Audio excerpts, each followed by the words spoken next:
We want to find the equation of the tangent that passes through this point P, which means that we need at least two pieces of information. Number one, I need the coordinates of a point that is on this line, and the point shall be point P, and then I need the gradient of this tangent, and the gradient of tangent can be found by referring to the dy dx of the curve, and so that is why let us first find dy dx. To find dy dx, I need dx dt. Dx dt is going to be differentiating this with respect to t, 1 minus 1 over t squared. And I'm going to find out what is dy dt. Differentiating this with respect to t, it is 1 plus 1 over t squared. So dy dx, which is dy dt divided by dx dt, is going to be equal to 1 plus 1 over t squared divided by 1 minus 1 over t squared. And if I were to multiply the numerator by t squared and the denominator by t squared, the numerator is going to be t squared plus 1 and the denominator will be t squared minus 1.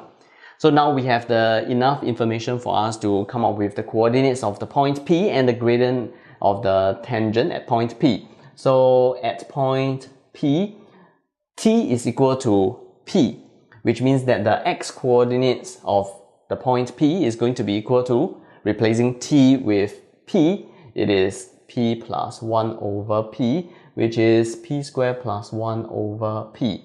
And the y coordinates of the point P is going to be equal to p minus 1 over p, which is p squared minus 1 divided by p.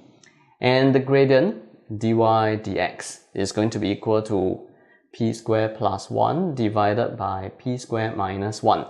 And now let us try to find the equation of the tangent at this point P, because now we know the coordinates of the point P. The x coordinate is this, the y coordinate is this, and the gradient is this. So equation will be y minus the y coordinates, which is p squared minus 1 over p, is equal to the gradient. Gradient is p squared plus 1 divided by p squared minus 1 of x minus the x coordinates, which is p squared plus 1 over p.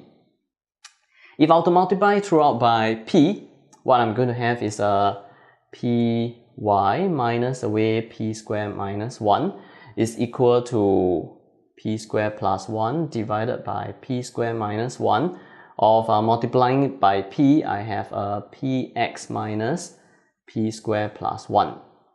And if I were to multiply throughout by p squared minus 1, so it will be p of p squared minus 1 of y minus away p squared minus 1 square is equal to, this will be cancelled off. This, if I were to multiply in, it is p of p squared plus 1 of x minus this times this, it is p squared plus 1 square. And if I were to write down this, it is p of p squared plus 1 of x. Shifting this over to the right hand side, it will be minus p of p squared minus 1 of y. Shifting this to the left hand side, I will have equal to p squared plus 1 square minus away p squared minus 1 square. So this is going to be p of p squared plus 1 x minus p of p squared minus 1 y is equal to, this is actually a square minus b square. So a square minus b square is going to be a plus b and a minus b.